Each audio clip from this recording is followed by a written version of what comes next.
In the swirling sands of 13th century Egypt, a young boy sold into slavery would rise to become one of history's most formidable military commanders.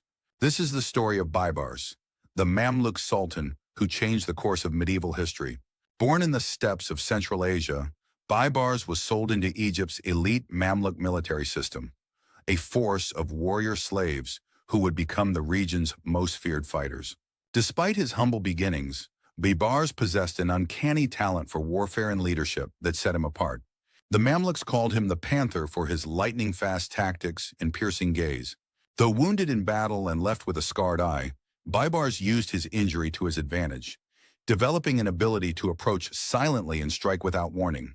In 1260, when Mongol armies threatened Egypt, Baybars led the charge at the Battle of Ain Jalut. His innovative tactics, using mounted archers and fake retreats, dealt the seemingly invincible Mongols their first major defeat. But it was against the Crusaders that Baybars truly made his mark.